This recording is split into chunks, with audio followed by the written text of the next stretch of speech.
Crystal.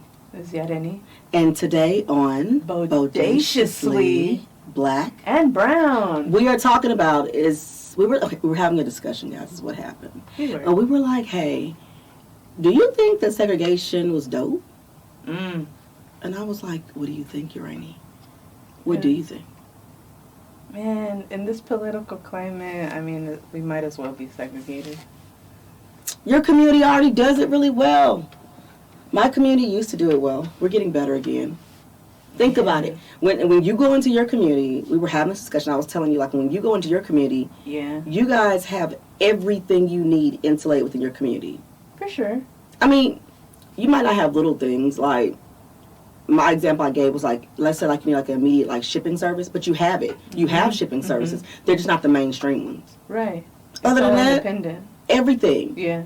I go to your community for things where I don't want them in other places intentionally because I'm like, oh, I know where to go find it. Like, it's cheaper. And it's cheaper.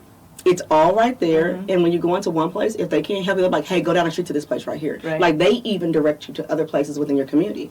That's a form of segregation.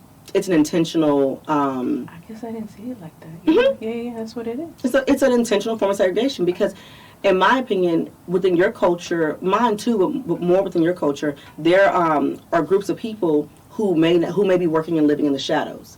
And so it's a way to keep people insulated and safe right there within their community so they never have to leave to maybe, have people take advantage of them in those ways.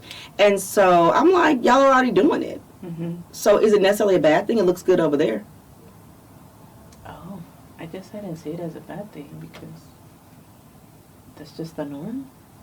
The real question is, how come your stuff has never been busted up like our stuff?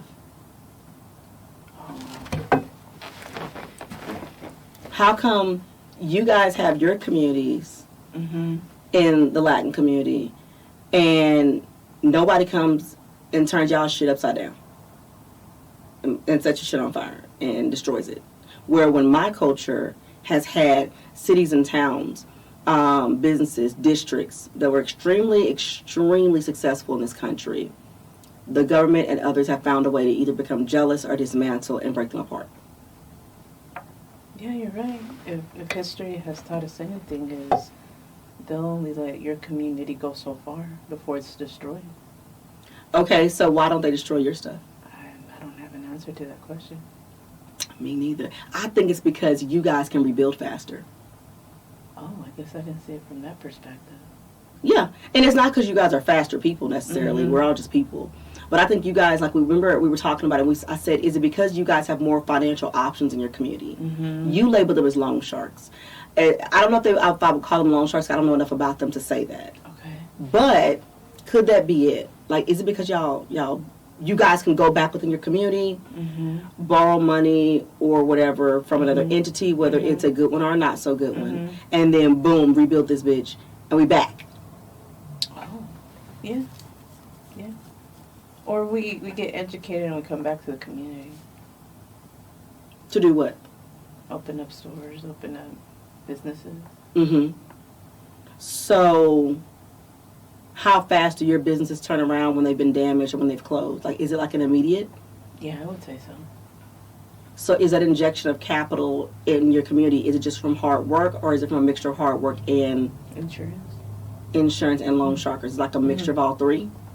Yeah, I would say. Because I definitely think in my community it's going to be about bootstrapping, which is the injection of like hard work and capital of the individuals like your group, and insurance, and I think that's it.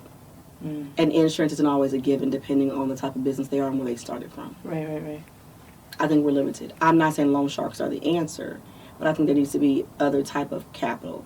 But then again, you guys pull your resources together really, really well. You'll live together in groups to grow. Yeah, that's why we stayed together for a long time. Give me an example. Like, yeah, that's why, you live together. Even if you go off and get married, you'll probably stay a couple of years with your parents, whichever parents, until you get enough for, like, a down payment for a house. Or if not, you've already been saving along the way. So it's group economics. Pretty much, yeah. And when you guys live together, is it ever stressful? Or do you guys already know mentally that you're just going to, like, buckle down and deal with the shit? You already know. You already know it's going to be stressful. But you're willing to do that in order to save, to become better, to get further.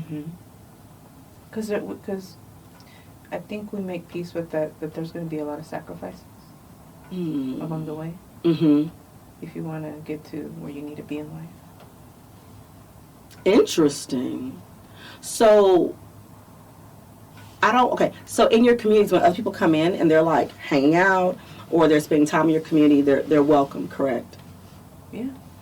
Okay, so is there anything that will make your community stressed out? Like, what way?